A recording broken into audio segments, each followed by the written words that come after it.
कारवाई झाली आहे. गेल्या 4-5 दिवसापासून नागरिकांच्या मोठ्या प्रमाणावर तक्रारी येत होत्या. त्या अनुषंगाने आदरणीय SP साहेब यांच्याशी माझं बोलणं झालं. तर SP साहेबांनी पहिले 3 दिवस धुळे शहरातील असे जेवढेही बेकायदेशीर कॅफे असतील, अशा लॉजेस असतील, त्या ठिकाणी स्वतःची एक वेगळी टीम त्या ठिकाणी कार्यरत केली. सर्व सर्वे केला आणि त्याच्यानंतर ज्या ज्या ठिकाणी पहिले प्रत्यक्ष बघून त्यांच्या पहिले शूटिंगा घेऊन आणि आज सर्व ठिकाणी कारवाई केली. तुम्ही सर्व ठिकाणी सोबत आहात. अक्षरशः कॉन्डम आणि अशा प्रकारे या ठिकाणी सर्व गोष्टी सापडल्या.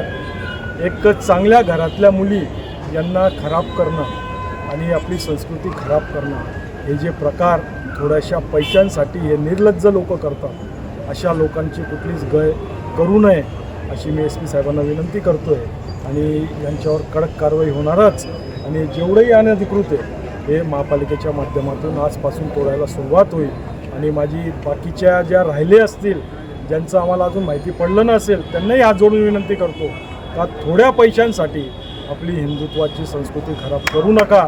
आणि आपल्या मुली बाळांना, माझी पालकांनाही विनंती आहे का आपली मुलगी कॉलेजला जाते का कुठं जाते, आपला मुलगा काय करतो याच्याकडे लक्ष घालावं, त्यांचे मोबाईल चेक करावे ही विनंती करतो. आमदार साहेबांनी सांगितलं त्याचप्रमाणे आज आपण संपूर्ण शहरामध्ये आपण एक मोठी मोहीम आखली आहे महानगरपालिकेच्या मार्फत, की जेणेकरून ज्या ठिकाणी अशा मुली आढळत आहेत त्यांना देखील आपण ताब्यात घेतलेले, त्याच्या आईवडिलांना देखील बोलवत आहोत. आणि त्यांचे जे इथले मालक आहेत हे जे सगळे असे काळे धंदे करतात त्यांच्यावर देखील आपण गुन्हे दाखल करून त्याच्यावर कारवाई करतो. तुम्हाला देखील सगळ्यांना असं आव्हान आहे की या प्रकारे असं कुठेही तुम्हाला काही कॅफे आढळला तरी तात्काळ तुम्हाला डायरेक्ट संपर्क केला तरी त्याच्यावर लगेच कारवाई करतो.